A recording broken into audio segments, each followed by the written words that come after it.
এই প্রতিষ্ঠানগুলো নষ্ট হয় বাংলাদেশে একমাত্র রাজনৈতিক হত্যার পরিমাত্র। চট্টগ্রাম মা ও শিশু হাসপাতাল মেডিকেল কলেজের শিক্ষা ও অবকাঠামোগত উন্নয়নের নতুন দিগন্ত উন্মোচন করতে প্রায় 11,000 বর্গফুট জমিতে 18 তলা বিশিষ্ট আধুনিক একাডেমিক ভবনে ভিত্তিপ্রস্তর স্থাপন করেন কলেজের ফাউন্ডার প্রেসিডেন্ট অর্থ ও পরিকল্পনা মন্ত্রী আমির খসরু মাহমুদ চৌধুরী। 16 মে শনিবার সকালে আয়োজিত অনুষ্ঠানে প্রধান অতিথির বক্তব্যে তিনি শিক্ষা প্রতিষ্ঠানের রাজনৈতিক হস্তক্ষেপের কঠোর সমালোচনা করে বলেন, যোগ্যতা ছাড়া কাউকে ভর্তি করানো যাবে না। রাজনৈতিকভাবে ভর্তি হলে প্রতিষ্ঠানের মান নষ্ট হয়। তিনি বলেন, দেশের চিকিৎসা শিক্ষাকে আন্তর্জাতিক মানে উন্নীত করতে হলে শিক্ষক শিক্ষার্থী অনুপাত, পর্যাপ্ত ফ্যাকাল্টি এবং আধুনিক অবকাঠামো নিশ্চিত করতে হবে। শুধু ভবন নির্মাণ করলেই হবে না, মানসম্পন্ন শিক্ষা নিশ্চিত করতে হলে দক্ষ শিক্ষক, গবেষণার পরিবেশ, প্রযুক্তি নির্ভর শিক্ষা ব্যবস্থা গড়ে তুলতে হবে বলে তিনি মন্তব্য করেন। স্বাস্থ্য খাতে সরকার বিপুল পরিমাণ বরাদ্দ রাখছে, তবে শুধু বরাদ্দ বাড়ালেই হবে না, সে অর্থের সঠিক ব্যবহার নিশ্চিত করতে হবে।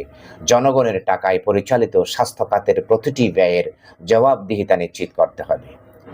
গরিব মানুষের চিকিৎসা সেবা নিশ্চিত করতে সরকার বেসরকারি হাসপাতালের সাথে সমন্বয়ের উদ্যোগ নিচ্ছে জানিয়ে তিনি বলেন, দরিদ্র জনগণের চিকিৎসা ব্যয় সরকার বহন করবে। দেশের প্রতিটি নাগরিকের প্রাথমিক স্বাস্থ্যসেবা পাওয়ার মৌলিক অধিকার উল্লেখ করে তিনি ইউনিভার্সাল হেলথ কেয়ার ও প্রতিরোধমূলক স্বাস্থ্যসেবা জোরদারের উপর গুরুত্ব আরোপ করেন। বর্তমান সরকার যে স্বাস্থ্য খাতের একটা বড় প্রোগ্রাম নিয়েছে, আমি আপনাদের সামনে বলতে চাই, এইবার আমাদের বাজেটে স্বাস্থ্য খাতে বরাদ্দ আমরা অনেক বাড়িয়ে দিচ্ছি। আমরা যে ইউনিভার্সাল সার্বজনীন হেলথ কেয়ারের কথা বলছি, প্রিভেন্টিভ হেলথ কেয়ারের কথা বলছি, প্রাইমারি হেলথ কেয়ারের কথা বলছি, এটা বাংলাদেশের প্রতিটি নাগরিকের নাগরিক অধিকার, যে অধিকার থেকে তারা বঞ্চিত ছিল। এই অধিকার প্রত্যেকটি সভ্য দেশে একটা সাধারণ মানুষের স্বাস্থ্যসেবার, প্রাথমিক স্বাস্থ্যসেবার অন্তত অধিকার থাকে। মেডিকেল শিক্ষার্থীদের আধুনিক বিশ্বের সঙ্গে তাল মিলিয়ে গড়ে তুলতে ডিজিটাল শ্রেণীকক্ষ, সমৃদ্ধ লাইব্রেরি ও প্রযুক্তি নির্ভর প্রশিক্ষণের উপর গুরুত্ব দিয়ে তিনি মেডিকেল টেকনোলজি ইনস্টিটিউট প্রতিষ্ঠার প্রয়োজনীয়তার কথা তুলে ধরেন।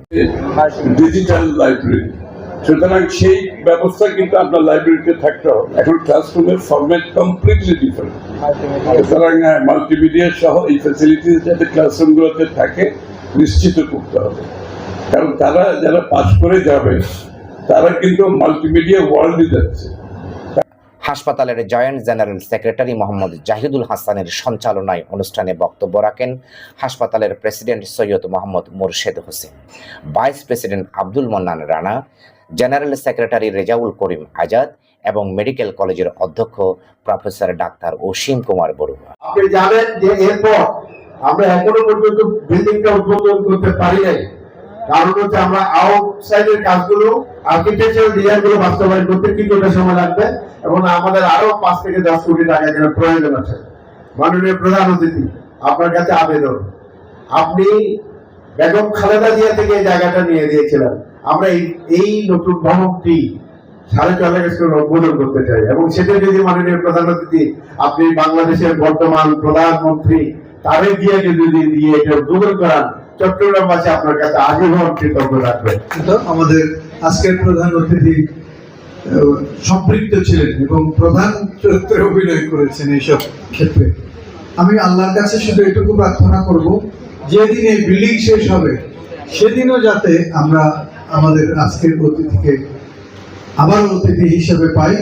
আমরা আসলে এখন মা ও শিশু হাসপাতাল এবং মেডিকেল কলেজ আমরা দুটোই এখন আমরা আর্থিক দৈন্যদশায়, কারণ আমরা যেভাবে ইনকাম করছি আমরা খরচটা আমাদের বেশি হচ্ছে। গত রোজার ঈদেও আমি প্রায় 2 কোটি টাকা লোন নিয়ে টিচারদের বেতন বোনাস দিতে হয়েছে। এইবার কোরবানিতেও আমাদের প্রায় 2 কোটি টাকা লোন নিয়ে বেতন বোনাস দিতে হয়েছে। এটা কারণ আজকের এই মহেন্দ্রগণ আমাদের জন্য অত্যন্ত একটু আবেগঘন এবং গৌরবের দিন। নতুন একাডেমিক ভবন উদ্বোধনের মাধ্যমে আমাদের দীর্ঘদিনের একটা স্বপ্ন বাস্তবতার পথে, ঐতিহাসিক পথে যাত্রা শুরু করলো।